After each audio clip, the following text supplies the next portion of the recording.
그래서 자, 오늘 말씀의 제목은 서로를 존귀하게 여기라 합니다. 서로를 존귀하게 여기라. 이 존귀라는 말이 뭐죠? 지위나 신분을 높이 귀하게 여기다 라는 말이죠. 여러분들의 지위와 신분을 높게 귀하게 여기는 마음, 이 마음을 오늘 말씀을 통해서 증거로 가는데, 오늘 볼 영상도 서로를 존귀하게 여기는 귀한 한 믿음의 공동체를 보게 됩니다. 영상을 보고 은혜 나누겠습니다.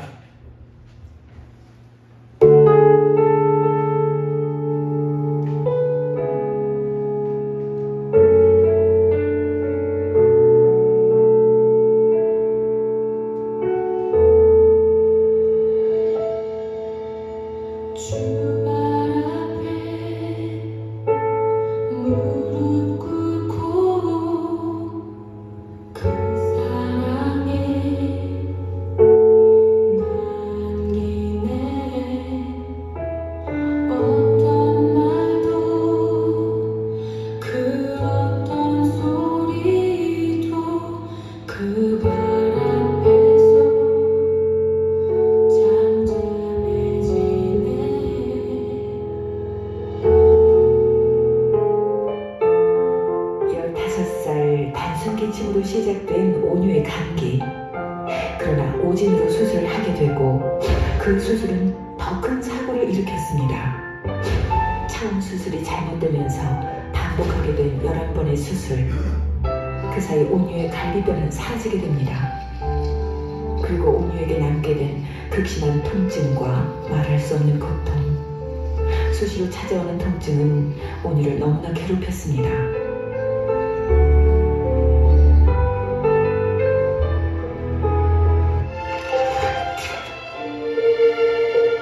하나님, 이제는 하나님 부르기도 힘듭니다.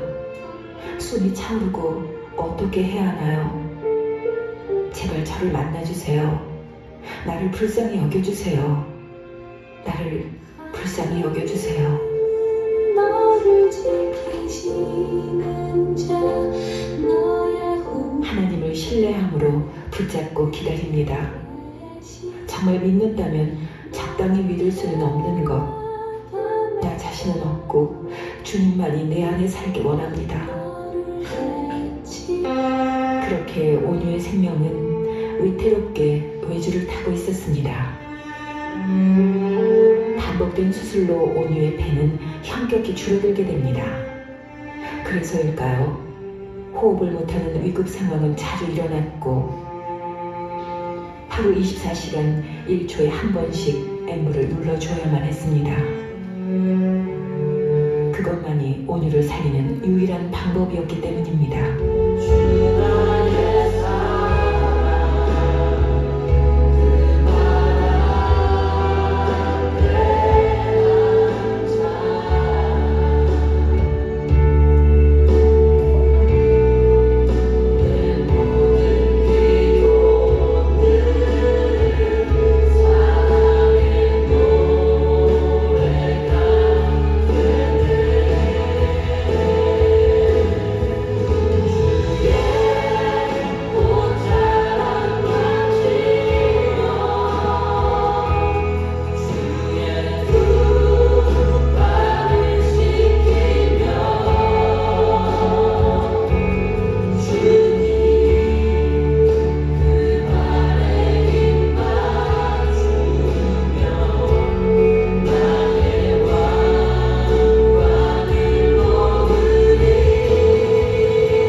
가운데서 우리에게 하시는 어떤 일이든지 그거는 다 선하다고 그렇게 믿고 있어요.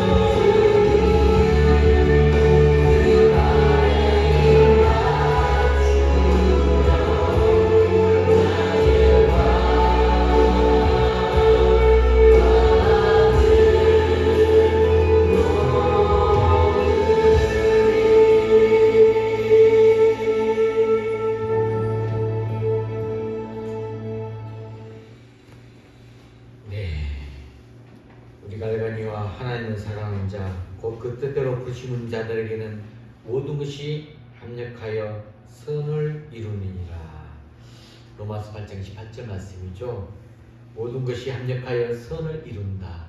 서로를 존귀하게 여기면서 오늘 본 영상의 주인공 김온유, 참 건강하고 행복하게 새벽 기도도 드리면서 자신의 신앙을 생활을 하고 꿈을 꿨던 그 어린 아이가 감기라는 증상인 줄 알고 병원에 갔다 여러 차례 수술을 하면서 매일 이 엠브를 통해서만 숨을 유지할 수밖에 없었던 상황이 돼버리고 말죠. 이게 정말 어떻게 받아들여야 될까요? 엠브가 없으면 이 호흡이 안 돼서 죽을 수밖에 없기 때문에, 그래서 혼자 하는 것은 거의 불가능하죠. 그래서 교회에서 기도를 통해 함께 하면서 서로를 위하여 귀한 자원봉사자, 엠브 자원봉사자가 만들어지는 그 역사 가운데서 지금 이렇게 숨을 쉬며 함께하고 있는 그 나날들을 보내면서도 온유는 그 믿음 안에서, 예수 안에서 이 모든 상황을 또 받아들이며 하나님의 뜻을 구하고 있는 이 모습, 우리에게 큰 도전과 위로가 되지 않을까 생각이 됩니다. 여러분은 인생에 대해서 한마디로 말한다면 뭐라고 말할 수 있을까? 어떻게 재미를 내릴까? 이런 고민들을 한 번씩 해보지 않을까요? 인생은 한 권의 책이다, 이렇게 말하실 분이 있어요. 저도 동의를 좀 많이 합니다. 인생은 한 권의 책. 우리 인생을 한 권의 책을 비유하면서 우리 인간은 이 한 권의 책을 써내려가는 작가와 똑같다라고 이야기를 합니다.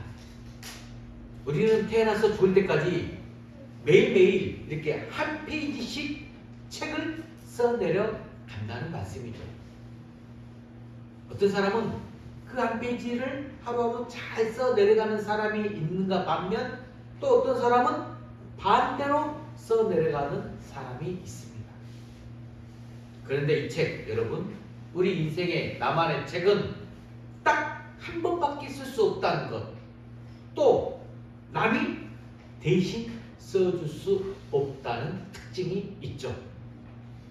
그렇다면 이 한 번밖에 쓸 수 없는 우리 인생을 정말 어떻게 하면 잘 써 내려갈 수 있을까요? 여러분들 오늘 이걸 깊이 생각해 본다면, 맞다, 내가 오늘 하루 또 하나의 페이지를 내가 한 권의 책에 기록하고 남기는데 내가 어떻게 이 하루를 존귀하게 써 내려가는가, 자기 자신을 존귀하게 여길 줄 알아야 되는 거죠. 자, 그래서 오늘 29절 말씀, 이 말씀을 보게 되면 서로 존귀하게 여기라는 구절이 나오죠. 한번 읽어볼까요? 본문 29절 시작. 이러므로 너희가 주 안에서 모든 기쁨으로 그를 영접하고 또 이와 같은 자들을 존귀히 여기라. 자, 기쁨으로 영접하고 존귀히 여기라. 이렇게 말할 정도로 지금 멋지게 살았던 분을 소개하고 있어요. 그런 분이라면 저와 여러분도 그를 본받고 싶지 않겠습니까? 자, 누군지는 잘 모르겠지만 지금 그분의 삶이 정말로 탐이 나지 않습니까? 나도 한 번뿐인 우리 인생, 그 인생을 지금 오늘 본문의 말씀의 주인공처럼 존귀히 여김을 받으며 살아야 되겠다. 이런 욕심 우리 한 번쯤은 마음속에 저절로 일어나지 않을까요? 세상에도 위대한 사람들 많이 있어요. 그분처럼 살고 싶다. 멘토를 여기는 분들이 있으면서 그를 존귀히 여기죠. 오늘은 오늘 말씀을 통해 한 분을 소개하고 있는데 존귀히 여김을 받는 에바브로디도를 소개하고 있습니다. 그분이 어떤 삶을 살았기에 지금 바울에게도 인정받을 만큼 훌륭한 인생의 작품을 남길 수 있었을까요? 자, 여러분 에바브로디도에 대해서 좀 소개하자면 이분은 빌립보 교회의 한 집사입니다. 집사로서 바울을 바울되게 해준 아주 훌륭한 동력자요 조력자였어요. 바울이 감옥에 있을 때 그 말을 듣고 빌립보 교회 성도들이 정성껏 바울을 위해서 모아온 그 헌금을 바울에게 전달해주는 일을 맡아서 감당을 했습니다. 사실 당시에 이 빌립보에서 로마까지 가는 길은 결코 쉬운 길이 아니었습니다. 어쩌면 목숨을 걸어야 될 정도로 힘든 길임에도 불구하고 에바브로디도가 지금 그 일을 자청해서 나섰다라는 사실입니다. 뿐만 아니라 그 이후로도 계속해서 바울을 보살펴주는 일을 감당했습니다. 이처럼 어려움을 무릅쓰고 너무 무리해서 일하다 보니까 이 에바브로디도가 건강이 나빠지게 됩니다. 건강이 나빠져서 결국 고향으로 돌아갈 수밖에 없는 안타까운 상황이 되어버렸어요. 이것이 결국에 필리포 성도들에게 근심하게 만들었어요. 그리고 근심하고 있는 빌립보 성도들 위해 하나님의 은혜로 다시 회복된 이 에바브로디도를 바울이 다시 빌립보로 돌려보내면서 그를 칭찬해주고 있는 내용이 오늘 본문의 말씀입니다. 자, 이 에바브로디도는 이방인이었어요. 그러면서 예수님을 믿게 된 사람이었어요. 이름의 뜻이 원래 잘생긴 매력적인 사람 이런 뜻을 가지고 있습니다. 그는 자신의 이름에 걸맞게 다른 사람들을 위로해주고 격려해주는, 그래서 모든 성도들에게 사랑을 한 몸으로 받는 아주 매력적인 사람이었다는 말씀이죠. 오늘 우리는 이런 에바브로디도의 삶을 통해서 함께 몇 가지 아주 중요한 교훈을 배울 수가 있습니다. 자, 첫 번째, 에바브로디도의 삶을 통해서 우리가 얻을 수 있는 교훈, 첫 번째 한번 읽어봅시다. 시작. 에바브로디도는 모든 성도들을 간절하게 사랑하는 사람이었다라는 것입니다. 자, 26절 말씀 읽어볼까요? 26절 시작. 그가 너희 무리를 간절히 사모하고 자기가 병든 것을 너희가 들은 줄을 알고 심히 근심한지라. 자, 여기서 보면 성도를 사랑하는 이 사모하는 사람이 존귀 여김을 받구나, 이걸 알 수 있어요. 성도를 사모하고 사랑하는 사람이 존귀임을 받는다. 여기서 지금 사모하고라고 했죠. 사모했다. 이게 바로 간절한 사랑을 의미합니다. 간절한 사랑. 에바브로디도는 자신의 몸이 병이 날 정도로 바울을 사랑했다는 것이에요. 또 빌립보 성도들의 근심을 걱정할 정도로 성도들을 사랑했다는 말이에요. 여러분, 마음으로 사랑하는 병, 그걸 무슨 병이라 하죠? 상사병이라죠. 그 상사병 정도가 아니라 몸에 병이 날 정도로 성도들을 위한 수고와 사랑을 아끼지 않았던 사람이 에바브로디도였다라는 말씀입니다. 하나님이 이처럼 사랑과 수고를 아끼지 않는 사람을 통해서 일을 하십니다. 제가 개인적으로 오늘 말씀을 준비하는 계기가, 저도 이 에바브로디도를 말씀을 통해서 제가 소개받고 이분의 삶이 어떤 삶인가를 제가 공부하고 설교를 들으면서 나 또한도 에바브로디도처럼 내가 삶을 살 수 있을까 하면서 기도하고 주님께 나간 적이 있었습니다. 근데 요즘 제 삶이 에바브로디도의 삶과 좀 비슷하구나 하면서도 감사함을 느껴서 오늘 이분을 여러분과 함께 이야기를 나누고 있어요. 저를 통하여서 많은 분들이 힘을 얻고 저를 기다려주고 이렇게 제가 함께하는 모습을 보면서 저 또한 약간은 지치고 피곤하고 내 몸이 좀 많이 막 어렵고 힘듦에도 불구하고 그 에바브로디도의 마음을 느껴지더라고요. 이런 마음에서 이렇게 할 수밖에 없었겠구나. 그래서 하나님이 분명히 함께 하시리라 믿음이 있었어요. 우리가 어떤 교회를 봐도 남다른 사랑과 열정을 가지고 교회를 사랑하고 섬기는 성도들이 있어요. 자, 아까 제가 기도 가운데서 축복기도 예배 시작기를 들으면서 이사야 선지자의 말씀 구절을 여러분과 함께 기도하였어요. 하나님께서 내가 누구를 보내며 누구를 위하여 갈고 말씀하실 때 이사야 선지자가 뭐라 대답했죠? 주님, 내가 여기 있습니다. 나를 보내주시옵소서 라고 대답했던 것처럼 하나님은 교회를 위해 헌신하는 사람들을 사용해 주신다는 것입니다. 여러분, 바울이 교회와 성도들을 어느 정도로 사랑했습니까? 바울의 그 사랑의 모습, 구절들을 어느 정도 있는지 말씀을 통해서 한번 찾아봅시다. 데살로니가서 2장 8절 말씀. 자, 화면에 있는 구절만 읽어볼까요? 시작. 우리가 너희를 사모하여 복음뿐 아니라 우리의 목숨까지도 너희에게 주기를 기뻐함은 너희가 우리의 사랑하는 자 됨이라. 목숨까지도 너희에게 주기를 기뻐함. 바울이 이렇게 지금 말을 했죠. 또 빌립보서 1장 8절 말씀도 한번 읽어봅시다. 시작. 내가 예수 그리스도의 심장으로 너희 무리를 어떻게 사모하는지 하나님이 내 증인이 되시니라. 저는 이 예수 그리스도의 심장으로, 이 말씀 가지고도 여러 번도 한번 설교를 했었는데, 진정 이렇게 바울은 교회와 성도들을 목숨까지 다 내어줄 정도로 예수의 심장으로 사랑했다.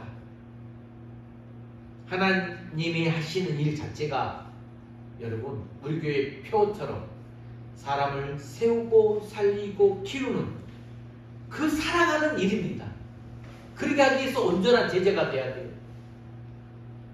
그래서 바울이 했던 일을 보면 항상 사람을 구원하고 그 사람을 믿음으로 세워주고 그 사람을 예수님을 닮은 제자로 키우는 일을 했다는 것입니다. 저는 여러분들에게도 제가 그 사명을 함께 하고자 우리 교회 표가 제가 달력을 만들어서 매번 제공할 때 예수 그리스도의 온전한 제자가 되어 사람을 세우고 살리고 키우는 그런 우리 풍암우리 교회 성도가 되기를 간절히 원하면서 계속 나가고 있습니다. 바울은 또 빌립보서 4장 1절 말씀에 이렇게 고백합니다. 같이 읽어봅시다. 시작. 그러므로 나의 사랑하고 사모하는 형제들, 나의 기쁨이요 멸류관에 사랑하는 자들아, 이와 같이 주 안에 서라. 아멘. 이 바울이 말한 마음이 저도 동일해요. 지금 바울이 말한 사랑하고 사모하는 형제들, 나의 기쁨이요 멸류가 아닌 사랑하는 자들이 누구겠습니까? 바울이 그렇게 열심히 복음을 전했던 믿음의 형제들 아니겠습니까? 제 개인적으로 여러분들입니다. 저와 여러분에도 사랑하고 사모하고 기쁨이 되고 멸류관이 되는 성도들이 과연 누구겠느냐? 저는 개인적으로 교회 안에 있는 믿음의 여러분들, 여러분들은 교회 안에 있는 믿음의 형제들, 자매들이 돼야 됩니다. 그러면 우리도 바울처럼 서로가 주 안에서 온전히 살 수 있도록 열심히 기도하는 우리 풍화문의 모든 성도가 되시길 주의 이름으로 간절히 축복합니다. 하나님께서는 교회를 통해서 우리에게 맡겨주신 일이 있습니다. 그게 뭘까요? 이 교회를 통해서 맡겨주신 일, 바로 성도들을 사랑하고 섬기고 믿음으로 서로 세워주는 일입니다. 여러분들이 서로 믿음의 지지자들이에요. 여러분들의 모습, 한 사람 한 사람 모습을 보면서 세워집니다. 믿음이 올라갑니다. 힘들고 어렵고 정말로 나올 수 없는 상황에도 불구하고 주일날 예배 드리면서 하나님께 나가는 그 모습이 도전의 모습이 되고 헌신과 섬김과 수고의 모습을 통하여서 그 모습을 본 성도들이 믿음을 또 갖게 된다는 말씀이죠. 그래서 하나님께서 우리에게 주신 세 계명이 뭐죠? 내가 세 계명을 너희에게 주노니 서로 사랑하라. 내가 너희를 사랑한 것 같이 너희도 사랑하라 라고 말씀하셨습니다. 결국 성도들을 아끼고 사랑하는 사람이 하나님께 사랑을 받을 수 있다라는 것이죠. 어떤 이유든지 간에 우리가 다른 성도들을 미워하거나 마음에 앙심을 품으면 그것은 하나님께서 절대로 좋아하시지 않는다는 것입니다. 혹시 지금 마음속에 누군가를 미워하는 마음 없습니까? 시기하거나 질투하는 그런 나쁜 생각 없습니까? 우리 교회는 진정 서로가 주 안에서 세워주고 존귀하게 여기면서 서로를 아끼고 사랑하는 성도들이 되어야 할 줄로 믿습니다. 자, 두 번째는 이 에바브로디도는 어떤 사람이었느냐 읽어봅시다. 시작. 에바브로디도는 타인에게 기쁨을 주는 사람이었다 라는 말씀이에요. 우리도 다른 사람들에게 기쁨을 안겨주는 사람이 되어야 되죠. 여러분, 복음이 뭐죠? 복음이란 기쁜 소식이에요. 즉 둘을 하나로 만드는 화목의 제사가 복음이에요. 기쁜 소식. 자, 28절에 그래서 에바브로디도가 빌보에게 어떤 사람이었느냐 이 구절을 소개하고 있어요. 28절 읽어봅시다. 시작. 그러므로 내가 더욱 급히 그를 보낸 것은 너희로 그를 다시 보고 기뻐하게 하며 내 근심도 덜려 하심이라. 지금 바울이 돌보고 옆에서 협력하고 동력하고 로마에서 있는데 빌보 교인들에게 좀 건강이 회복되니까 다시 보낸 이유가 그 빌보 교회 성도들을 기뻐하게 하면서 근심도 덜게 하겠다 라는 말이잖아요. 이처럼 그 존재 자체가 다른 사람들에게 기쁨이 되어주는 사람, 아예 존재 자체가 기쁨이 되는 사람이 하나님의 일을 감당하는 사람이다 라는 거예요. 자, 그런데 이것이 어떻게 가능할까요? 그것은 우리 마음 자세가 항상 늘 이타적인 자세일 때, 나보다 다른 사람을 먼저 생각할 때에 가능한 일입니다. 에바브로디도가 다른 사람들의 입장을 얼마나 중요하게 생각했는가. 그 구절이 26절, 다시 26절 말씀 한번 읽어볼까요? 시작. 그가 너희 무리를 간절히 사모하고 자기 병든 것을 너희가 들은 줄을 알고 심히 근심한지라. 자, 이 말씀을 다시 한번 해석해 보면 에바브로디도가 지금 심히 근심하고 있는 내용이 무엇이죠? 자기가 병들어서 죽게 된 그것을 생각하면서 지금 근심하고 있습니까? 아니에요. 아니면 내가 이렇게 병이 들어서 죽게 되었는데 성도들이 그런 자신에게 무관심하고 서운해하고 있습니까? 절대로 지금 그렇지 않고 있잖아요.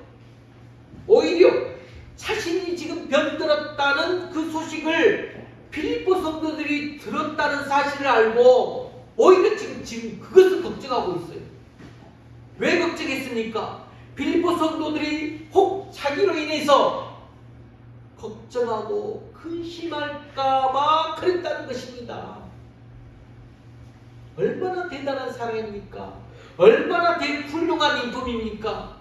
병이 들어서 죽어가는 사람이 오히려 다른 사람들로부터 위로를 받아야 할 사람이 다른 사람들이 마음이 자기 때문에 불편하게 될까봐 다른 사람에게 혹시라도 걱정을 끼치게 될까봐 오히려 그것을 걱정하고 있다는 것입니다.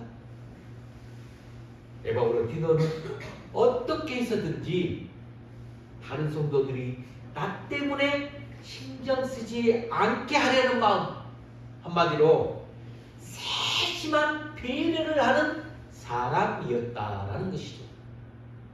이렇게 따뜻하고 아름다운 마음을 가진 사람을 어떻게 하나님이 존귀하게 높여주지 않을 수 있겠습니까? 여러분, 나보다 남을 먼저 생각하고 배려하는 마음이 얼마나 아름답고 보기에도 좋습니까? 이런 이타적인 마음을 가진 사람들은 비록 굶어 죽는 한이 있어도 이 다이아몬드를 가진 사람보다 더 귀한 사람이라는 거예요. 온 세상의 권력을 다 가진 사람보다 더 강한 사람이라는 거예요. 하나님 나라에 가서는 왕 노릇을 하게 될 사람이라는 말씀이에요. 이런 사람들은 가난해도 존귀한 사람, 부유해도 존귀한 사람, 건강해도 존귀한 사람, 병이 들어도 존귀한 사람, 항상 존귀한 사람입니다. 이런 사람을 만나는 것이 쉬운 일입니까? 결코 쉬운 일 아닙니다. 우리가 성경에 보면 아합 아시죠? 아합은 어떤 사람이었습니까? 행여라도 같이 있게 될까봐 지금 걱정이 되는 사람이에요.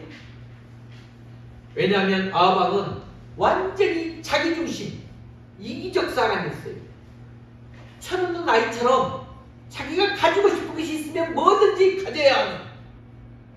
그래서 자신이 갖고 싶은 이 나봇의 포도원을 가질 수 없게 되니까 채 없는 그 나봇 죽여버리고 그것을 빼앗아 버렸어요. 얼마나 이기적이고 나쁜 사람입니까?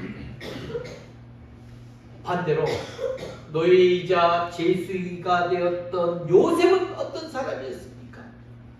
함께 있으면 다른 사람들을 복되게 해주는 사람이었어요. 요셉과 함께하는 사람은 다 행복해졌어요.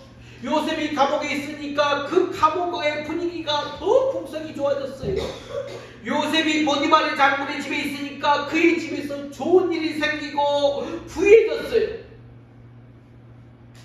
사람들은 나를 사랑해주는 사람 옆에 있으면 행복해집니다.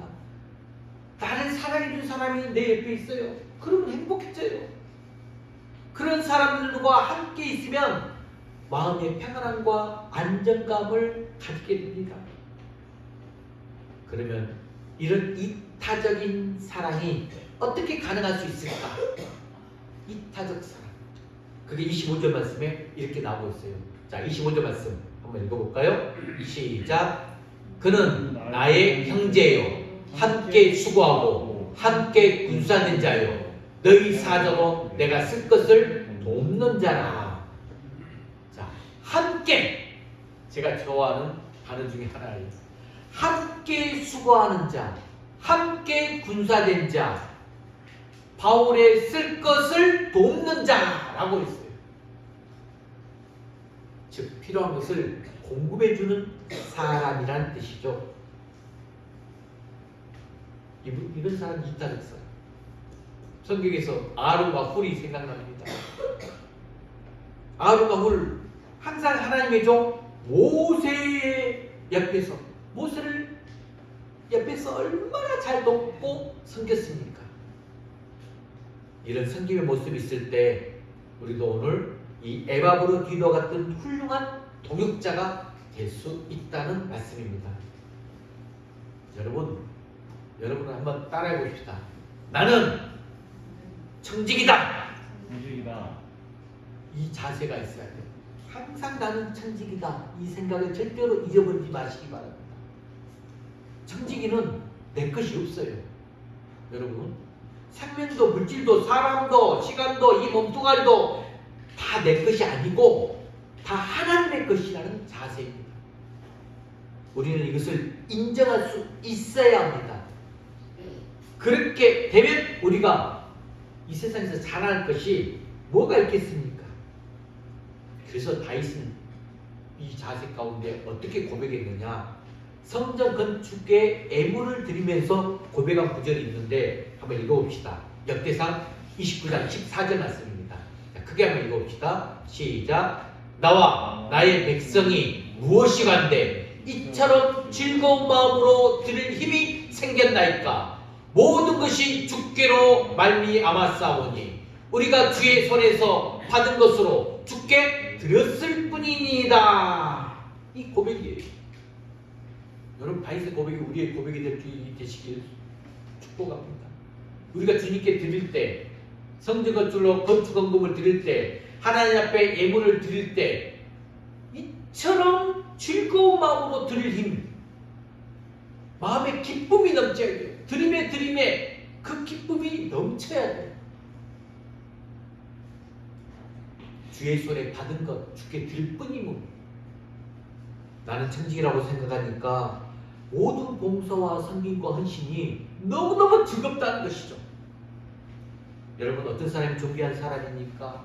남을 속여서 이익을 챙기고 남을 우롱해서 수승자고한 사람입니까? 아니면 남에게 피해 주지는 않지만 나만 철저하게 섬기면서 절대로 손해보지 않으려는 사람입니까? 결국 그런 사람들은 추한 사람으로 전략할 수밖에 없습니다. 인품을 포기하면서 사회적인 모양새만 갖추면 뭐가 되겠습니까? 다른 사람에게 기쁨도 못 주면서 내 자리만 챙기면 무슨 소용이 있겠습니까? 이 시대에 진정으로 필요한 마음이 있다면 오늘 에바브로디도처럼 같이 남을 배려해주는 마음이라는 말씀이죠. 그런 마음을 가진 사람이 바보 취급을 당하지 않고 오히려 존귀 여김을 받는 그런 사회가 이 땅에 만들어져야 하지 않겠느냐라는 말씀입니다. 예수님의 간절한 소원도 무엇이었습니까?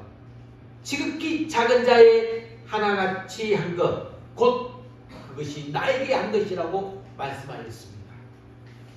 다른 사람에게 기쁨과 즐거움이 되어주는 삶을 예수님이 우리에게 간절히 원하신다라는 말씀입니다. 여러분, 내 삶이 주님의 삶이 되고 내 생명이 그분의 생명이고 내 것이 그분의 것이라고 생각할 때에 바로 거기에 다른 사람들의 기쁨이 머물게 되는 것입니다. 에바브로디도가 그런 마음의 자세를 가지고 자신의 생명까지 아낌없이 내어주는데 어떻게 성도들에게 기쁨이 되지 않을 수 있었겠습니까? 늘 함께 하고 싶은 사람, 늘 만나고 싶은 사람, 바로 그런 마음을 가진 사람이라는 거죠. 나를 드릴 수 있는 사람이 오늘 에바브로디도처럼 다른 사람들에게 기쁨을 줄 수 있다는 말씀입니다. 자, 이제 세 번째 에바브로디도를 통해서 얻게 된 교훈 읽어봅시다. 시작. 에바브로디도는 주님을 위해서 헌신하는 사람이었다는 말씀이에요. 주님을 위해 헌신하는 사람이 하나님과 모든 사람들에게 존귀 여김을 받을 수 있어요. 자, 그 구절이 30절입니다. 자, 30절 말씀 한번 크게 한번 읽어봅시다. 시작. 그가 그리스도인을 위하여 죽기에 이르러도 자기 목숨을 돌보지 아니한 것은 나를 섬기는 너희의 일에 부족함을 채우려 함이니라. 한마디로 에바모디로는 하나님을 섬기는 일이라면 자신의 생명조차도 돌보지 않았다는 거예요. 얼마나 헌신적인 삶입니까? 더군다나 그런 헌신적인 삶이 바울에게 인정을 받았다 하는 것 더 대단한 일입니다. 여러분, 죽기를 각오하고 진정 교회를 위해서, 복음을 위해서 전신전력하고 있습니까? 죽도록 충성하라. 그리하면 생명의 멸류관을 얻으리라. 마음을 다하고 목숨을 다하고 뜻을 다하여 주 너희 하나님을 사랑하라 하고 있습니다. 죽도록 충성하고 목숨을 바쳐서 하나님을 사랑하는 것이 우리 성도들의 의무인데, 이것을 무시하고 우리가 어떻게 나는 그리스도입니다 라고 자신 있게 말할 수 있겠습니까? 예수님도 우리를 죽기까지 섬겨주셨죠. 예수님의 섬기의 모습 읽어볼까요? 빌립보서 2장 8절 말씀 크게 읽어봅시다. 시작. 사람의 모양으로 나타나사 자기를 낮추시고 죽기까지 복종하셨으니 곧 십자가에 죽으심이라. 십자가에 달려 죽기까지 우리를 지금 섬겨주셨다는 말씀이에요. 그런데 우리는 그분의 사랑과 희생으로 말미암아 지금 우리가 구원과 생명을 얻었으면서도 그분을 위해서 헌신하기를 주저하거나 싫어한다면 거기에 대해서 여러분은 지금 어떻게 생각하십니까? 예수님께서 우리에게 생명을 주셨으니 우리도 예수님께 생명을 내어드리는 것, 이건 마땅합니다. 우리에게 필요한 물질 주셨으니 그 물질 가지고 하나님을 기쁘게 섬기는 것 너무도 당연한 것입니다. 착각하지 마세요. 주님이 거두어가시면 한순간입니다. 우리에게 건강 주셨으니 그 건강 가지고 교회 일에 헌신하는 것 너무도 자연스러운 일이라는 말씀입니다. 우리에게 자녀를 주셨으니 그 자녀들을 통해서 하나님께 영광 돌려드리는 것, 하나님의 자녀인 우리에게 꼭 해야 될 일입니다. 바울도 자신을 관제로 드렸다고 했어요. 관제. 이 관제는 완전한 헌신을 의미합니다. 하나님을 부르심. 그 하나님의 부르심, 소명과 사명을 의식하면서 내가 생명을 바쳐서 헌신할 대상이 있다면 지금 나는 존귀한 삶을 살아가고 있다라고 말할 수 있어요. 자, 누가복음 9장 23절 말씀 한번 같이 읽어볼까요? 누가복음 9장 23절 시작. 아무에든지 나를 따르려거든 자기를 부인하고 날마다 제 십자가를 지고 나를 따를 것이니라. 이 부르심에 응답하는 것이 절대로 쉬운 일은 아닙니다. 정말 이 말씀은 어려운 말이에요. 거기에 내가 짊어져야 될 자기 십자가가 있고 나를 부인해야 하는 고통도 있다는 말씀이죠. 하지만 여러분, 무엇이 우리에게 성공적인 인생이 되겠습니까? 인생을 즐기고 누리며 사는 것이 성공일까요? 절대로 그렇지 않아요. 내 생명을 걸 수 있을 만큼 확실한 목표를 가진 사람이, 그리고 그런 가치가 있는 일에 나를 드리는 삶을 살아가는 사람이 바로 성공한 인생이자 사람입니다. 여러분, 이제 우리에게 한 번 정도 이 가치관의 전환이 필요합니다. 가치관의 전환. 물론 가치관이 변했다고 해서 하나님이 일에 무조건 헌신하게 되는 건 아니에요. 내 의식적 가치관이 변했다고 해서 내가 완전히 막 다 삶이 하나님의 중심으로 변화된다. 아니에요. 육신의 저녁, 안목의 저녁, 이생의 자랑이 얼마나 끈질긴지 모릅니다. 여러분들을 붙잡고 있어요. 그것들이 우리를 그냥 가만히 내버려 두겠습니까? 절대 안 그래요. 우리가 우리의 가치관이 변한다고 되는 것이 아니라 더 중요한 것은 우리의 이 가치관이 성령의 손길에 붙들릴 때에 성공하는 인생을 살 수 있는 것입니다. 성령의 손길에 붙들려야 돼요. 우리가 세상에 살면서 육신을 쫓아서 살 수 있어요. 또 성령을 쫓아서 살 수도 있습니다. 하지만 이 세상도 다 지나가요. 저도 어제 제 핸드폰에 많은 사진들이 저장이 돼 있어요. 교인들 사진을 좀 추려가면서 뭐 좀 추려가야겠을까 쭉 뒤돌아보는데, 내가 어렸을 때 사진부터 지금의 사진까지, 지난주에 찍었던 사진까지, 벌써 나이가 50대 중반이잖아요. 참 태고가 되면서 나는 몇 페이지를 어떻게 내 기록에 지금 책을 써 내려가고 있는가 마음을 생각하다 보니까 이게 새벽 3시 정도까지 제가 좀 잠을 못 이뤘었어요. 시간이 금방 유수와같이 흘러가고 이제 남은 인생 아마 절반도 안 남았죠.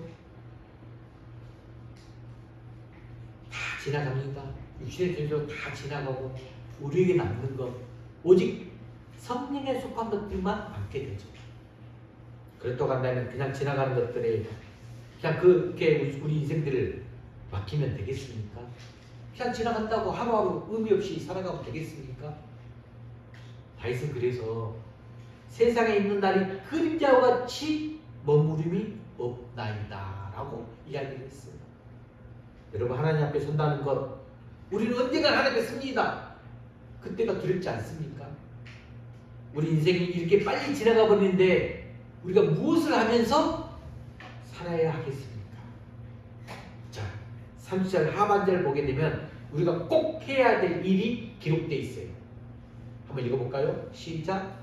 나를 섬기는 너희의 일에 부족함을 채우려 함이니라. 에버드가 지금 죽을 병에 걸렸어요. 그런데 죽기를 각오했었던 일이 무엇이냐? 바로 하나님 일에 부족한 부분을 채우는 일에 자기의 목숨을 걸겠다 라고 말을 하고 있는 겁니다. 다른 사람의 영적인 일보다 자신의 일을 먼저 구했지만, 다른 사람들은 그 영적인 일보다도 자신의 일의 부족함을 막 먼저 구하면서 나아가지만, 에바브린들은 자신의 일보다 복음을 전하기 위해서 발과 함께 끝까지 수고하고 헌신했던 사람입니다.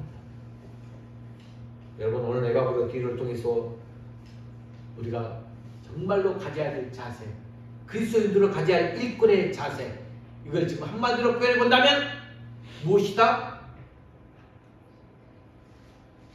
마지막에 제가 질문을 던져요. 지금 그리스도의 일꾼으로서 가져야 할 자세, 오늘 제목이 뭡니까? 제목을 크게 선포합시다. 시작. 서로를 존귀하게 여기라. 서로를 존귀하게 여겨주시기 바랍니다. 서로를 존귀히 여기며 존귀 여김을 받으면서 이 땅에 수고한 것들을 다른 사람들은 몰라줘도 우리 하나님이 알아주시면 그것으로 만족할 수 있는 아름다운 신앙이 되시길 바랍니다. 하나님께 필요 없는 사람, 하나님께서는 우리 한 사람 한 사람 존재 자체를 필요 없는 사람 아무도 없어요. 하나님 필요한 사람이라면 우리가 그를 존귀하게 여겨야 되지 않겠습니까? 옆 사람 매우 존귀한 사람이에요. 존귀히 여겨주세요. 제발 좀 부탁드립니다. 이덕선 목사도 존귀히 여겨주시고, 우리 귀한 유소리도 존귀히 여겨주시고, 서로가 그냥 이 존귀히 여기는 마음의 자세를 가지고 나아갈 때 하나님의 일을 잘 감당할 수 있는 것입니다. 저 여러분들은 서로를 존귀히 여기고 또 존귀히 여김을 받으면서 하나님이 맡겨주신 이 사역 잘 감당하는 우리 풍암군의 모든 성도가 되시길 주의 이름으로 간절히 축원합니다. 이 시간 우리가 오늘 찬양 슬픈